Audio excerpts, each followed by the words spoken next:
Super star Rajinikanth வயது ஒரு எண்ணிக்கைதான் என்பதை தொடர்ந்து நிரூபித்து வரும் நடிகர். இன்றும் அவர் மிக பிஸியான ஹீரோவாக திரையுலகில் வலம் வருகிறார். கடந்த வருடம் வெளியான கூலி படம் எதிர்பார்த்த அளவுக்கு வெற்றி பெறவில்லை என்றாலும் ரஜினியின் ஸ்டைலும் திரை ஆளுமையும் ரசிகர்களை கவர்ந்தது. அதைத் தொடர்ந்து தற்போது ஜெயிலர் 2 படத்தில் நடித்திருக்கிறார். இந்த ஆண்டு அந்த படம் வெளியாக உள்ளது. இதைத் தொடர்ந்து இயக்குனர் சிபி சக்கரவர்த்தி இயக்கத்திலும் நெல்சன் திலீப் குமார் இயக்கத்தில் கமலஹாசனுடன் சேர்ந்து புதிய படத்திலும் நடிக்க இருக்கிறார். 5 தசாப்தங்களாக தமிழ் சினிமாவை ஆட்சி செய்து வரும் ரஜினிகாந்த் தோல்விகளை சந்திக்காதவர் அல்ல. ஆனால் ஒவ்வொரு தடவையும் அவர் தரமான கம்பேக் கொடுப்பதுதான் அவரின் அடையாளம். பாபா படம் தோல்வி அடைந்த போது ரஜினி முடிந்தார் என்று பலர் கூறினார்கள். ஆனால் அதற்கு பிறகு வந்த சந்திரமுகி வரலாற்று வெற்றி. 800 நாட்களுக்கும் மேலாக திரையரங்குகளில் ஓடியது.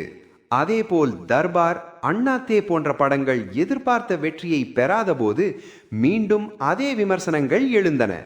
ஆனால் அதற்கு பதிலாக வந்த ஜெயிலர் உலகம் முழுவதும் 700 கோடி வசூல் செய்து மெகா பிளாக் பஸ்டர் ஆனது. நான் யானை அல்லை, குதிரை, விழுந்தால் உடனே எழுந்து விடுவேன்.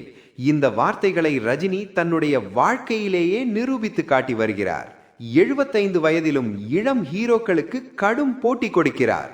அதற்கு காரணம் அவரது திறமையும் உழைப்பும் மட்டுமல்ல, அவரது மனமும் தான் என்று அவரை நெருங்கியவர்கள் கூறுகிறார்கள். தான் எவ்வளவு உயர்ந்தாலும் தன்னை உதவியவர்களை ஒருபோதும் மறக்காத மனிதர் ரஜினிகாந்த். அதற்கு ஒரு உதாரணம், இயக்குனரும் நடிகருமான லிவிங்ஸ்டனின் மனைவிக்கு திடீரென மாரடைப்பு ஏற்பட்டது. உடனடி அறுவை சிகிச்சைக்கு பெரிய தொகை தேவைப்பட்டது.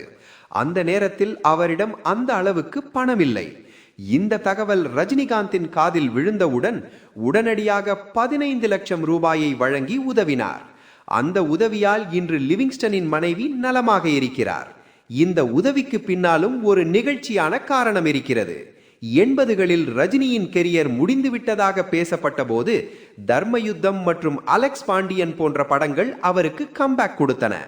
அந்த படங்களுக்கு கதாசிரியராக இருந்தவர் லிவிங்ஸ்டனின் மனைவியின் சகோதரர் பீட்டர் செல்வகுமார்.